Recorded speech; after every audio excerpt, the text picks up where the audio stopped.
This is your daily briefing, and you're most welcome to it. Antonio Conte will lay down the law in North London, and the Italian has warned Spurs stars that he will watch what they eat and monitor sleep patterns as the former Chelsea boss gets to work on crucial cultural changes. I guess this is what we call in the trade a culture shock. Well, there go the 2 a.m. fortnight binges. And just rip into them. You have all of our blessings. Absolutely tip them upside down and kick them into shape. Long overdue. And I have to say that any professional footballer with a modicum of self-respect would have embarked upon our own routines in order to achieve what he's trying to do here. Conte also admitted that Ndombele has much more work than others to do at Tottenham after a difficult 2 years, and tells the £63 million midfielder to use his talent and quality for the good of the team and not as an individual. Good luck with that. He's yet to act like a professional for any of the clubs that he's been with. It's all available online. Which is quite remarkable given the price tag Tottenham paid for them. Tottenham did not do their due diligence.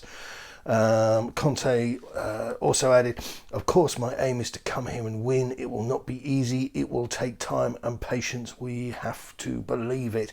Belief is in short supply around here, Antonio, and you need to jog on the serial losers who've been haunting HOTSPUR away for far too many seasons. This is a real kind of this is a story that's been coming backwards and forwards for years, and it's all the work of one man, Daniel Levy.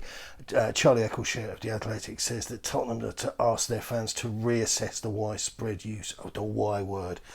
I'm going to be brief on this because I know some of you just glaze over and don't have any interest. I think it's a really important subject. Historical perspective is your friend, and I would recommend to you Does Your Rabbi Know You're Here by Anthony Clavane, which sets everything up to let you know exactly what was going on at the time. Levy, for my money, hates it because it's perhaps the last vestige of the old footballing world. There isn't a compelling argument in respect of banning words, only people claiming to be upset.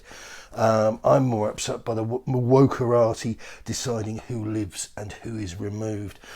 I'm not Jewish, but that doesn't prevent my heart being with every Jew. I have never understood the bullying that they have suffered throughout history.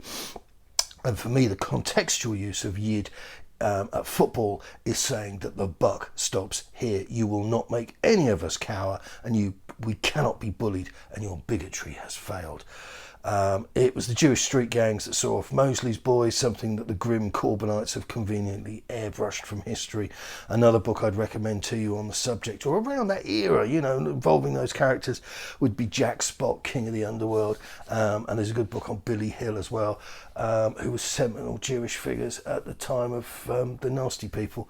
But the club has been looking to kind of socially cleanse Haringey, and it's been looking to reposition the customer profile of the business as well. And I have to say, I do not care for it a single iota. Graham Roberts, Rambo. Hopefully we've got the right manager now and we'll sort out the club, because there are problems there. You can't have 4 managers in 8 months and the managers take all the blame all the time. The players have to take some of the blame, and if you're not up to it, on your bike, go and find another club. Curious stuff this from Rambo, because it's unusual to hear him talking so openly, so realistically, and one might wonder if Spurs have dropped him from his Legends gig at the stadium, because he went through an inordinate period of just putting out sort of Enoch speak, all is well, we're going to win the World Cup and all that sort of drivel. So this is somewhat of a diversion from that. And then we've got ESPN, this is to close, ESPN reporting that North London-based club has an interest in Manchester United forward Jesse Lingard. The report details that Lingard might ask for a loan move ahead of a permanent transfer when his deal expires next summer. Lingard had a successful loan spell with West Ham United, scoring 9 goals in 16 games. And it goes on to say that the world and his wife is interested, and that includes Newcastle United, West Ham, Everton, and Barcelona, AC Milan. I'd be far happier to see Lingard brought in on the basis that it would be fresh blood, bit of churn on the squad, and it would mean somebody else probably going the other way or going out the club. As far as the loan business here, as I discussed with Fabrizio Romano yesterday, this loan thing is going to become increasingly common now because it's a new mechanism, a new way of stacking up deals to make deals more manageable, more affordable as we sort of ebb our way out of these troubled times financially. And I think it's a good system just generally, even if the market was very, very buoyant, and it sort of frees up the movement of players again. So when you hear the word loan, don't kind of recoil. I think this is going to be something that we'll be embracing for a while. We've got Leeds tomorrow. That's tomorrow tea time. So I will be back very early in the day, and I'll give you a plausible 11 and any team news ahead of the big clash, which Tottenham should win. Good luck. Keep it Tottenham.